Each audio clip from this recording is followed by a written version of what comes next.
নমস্কাৰ প্ৰিয় দৰ্শক, আপোনালোকে দেখিবলৈ পাইছে যে মন্ত্ৰীৰ জীয়ৰীয়েও নিজৰ দেউতাকৰ চৰকাৰৰ ওপৰত ভৰসা নাই। কাৰণ আপোনালোকে বৰ্তমানে চলি থকা যিটো কণ্ট্ৰভাৰ্চি, আমাৰ অসমৰ মন্ত্ৰীৰ জীয়েকেও এই প্ৰটেষ্টত ভাগ লৈছিল আৰু এই কক্ৰচসকলে মই ক'বলৈ গ'লে সংক্ষেপতে মোদীৰ ইয়ালৈকে আহিছিল। এনেকুৱা কোনো ডাঙৰ কথা নাছিল যে সেই 20 জুলাই দিনাখন সংসদত সোমাব নোৱাৰিলেহেঁতেন। ইচ্ছা কৰিলে এই ল'ৰা ছোৱালীবোৰ সংসদৰ ভিতৰত সোমাই নেপাল বাংলাদেশ যেনেকুৱা হৈছিল তেনেকুৱা কৰিবলৈ সক্ষম আছিল, কিন্তু নকৰিলে।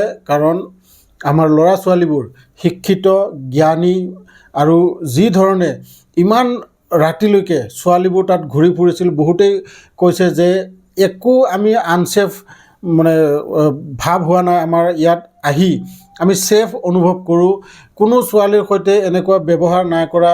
এই 35 দিনে কোনো ছোৱালীৰ সৈতে এনেকুৱা কোনো ঘটনা নাই হোৱা। অন্যথা চৰকাৰী যিবোৰ পুলিচ অধিকাৰী, তেখেতসকলৰ যিবোৰ কাণ্ড কাৰখানা আপোনালোকে ইতিমধ্যে ভিডিঅ'বোৰত দেখিবলৈ পাইছে। আৰু চৰকাৰে এয়াও গম পাইছে যে আজিকালিৰ এই জেনজিৰ সৈতে এনেকুৱা যিবোৰ প্ৰটেষ্ট কৰে সিহঁতে সৰু এই প্ৰটেষ্টত বাধা দি লাভ নাই। আৰু মোদীয়ে ভালকৈ গম পাইছে, যদি অতি সোনকালে এই প্ৰটেষ্ট বন্ধ কৰা নহয়, শনিবাৰ ৰবিবাৰ এই দুইটা দিন উইকেণ্ড আছিলে আৰু বহুত মানুহ এই দেওবাৰে আজিৰ দিনটোত যোগদান কৰিবলগীয়া আছিল। কিন্তু ইয়াৰ আগে প্ৰধানমন্ত্ৰীয়ে বা ধৰ্মেন্দ্ৰ প্ৰধানেই হওক, বিজেপি চৰকাৰৰ ফালৰ পৰা এই যিটো ৰিজিগনেশ্যন তেখেতসকলে দি দিয়ে। আৰু ইয়াৰ বাবে মই পোনপ্ৰথমতে সেই চিফ জাষ্টিক যিজনে আমাক কক্ৰচ বুলি কৈছিল, সেই তেখেতক ধন্যবাদ জ্ঞাপন কৰিছোঁ। কাৰণ তেখেতে যদি কক্ৰচ নকলেহেঁতেন তেনেহ'লে আজি এই যিটো আন্দোলন, এই আন্দোলনটো নহ'লহেঁতেন।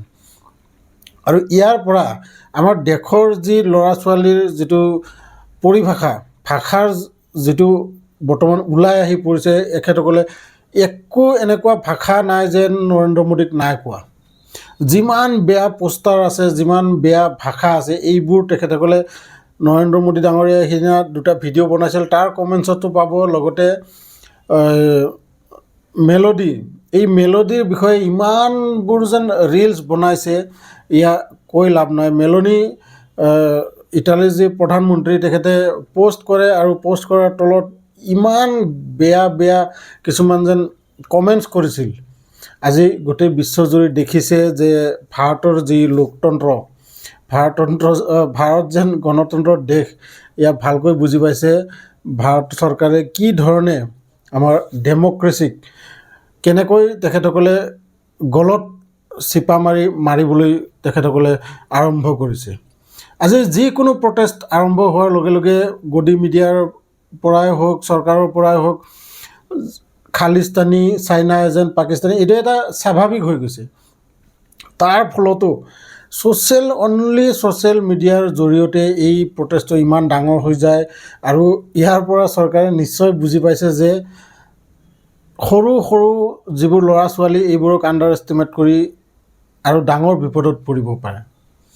কাৰণ যি ধৰণে কোনো মিডিয়া নাই, যিবোৰ মেইন ষ্ট্ৰীম মিডিয়া, তেখেতসকলেতো ষ্টাৰ্টিঙৰ পৰা কৈ আহিছে যে এইবোৰ বাহিৰৰ পৰা ফাণ্ড আহি আছে। কিন্তু আজি তেখেতসকলে এই যিবোৰ ল'ৰা ছোৱালী, সৌৰভ দাস আছে বা নেহা বৰা আছে, তেখেতসকলক মাতি নি আজি ইণ্টাৰভিউ লৈ আছে। কওক, এওঁলোকৰ কোনো ৰং নাই। এওঁলোক এনেকুৱা মানুহ যে কালি আপোনাক পাকিস্তানী ক'ব আৰু আজি আপোনাক মাতি নি তেখেতসকলে ভাৰতীয় বুলি ফুলৰ মালা দিয়া মানুহ। গতিকে যিয়েই নহওক, এই গোটেই জেনজিক বা যিসকল ল'ৰা ছোৱালী এই প্ৰদৰ্শনত ভাগ লৈছিল বা যোনে ভাগ লোৱা নাই, ছ'চিয়েল মিডিয়াৰ জৰিয়তে তেখেতসকলে সমৰ্থন জনাইছে, সেই সকলোকে মই চেলিউট কৰিছোঁ। আৰু দেখুৱাই দিছে এখেতসকলে যে ভাৰতৰ যি গণতন্ত্ৰ, ভাৰতৰ যি জনসাধাৰণ, এতিয়াও ইমানখিনি ক্ষমতা আছে যে এখন চৰকাৰ তৎক্ষণাত সলনি কৰি দিব পৰা ক্ষমতা এখেতসকলৰ আছে। আপোনালোকে কি ভাবে, ইয়াৰ কমেণ্ট বক্সত নিশ্চয় লিখিব। লগ পাম এনেকৈ এটা ভিডিঅ' লৈ নেক্সট ভিডিঅ'ত। তেতিয়ালৈকে ধন্যবাদ।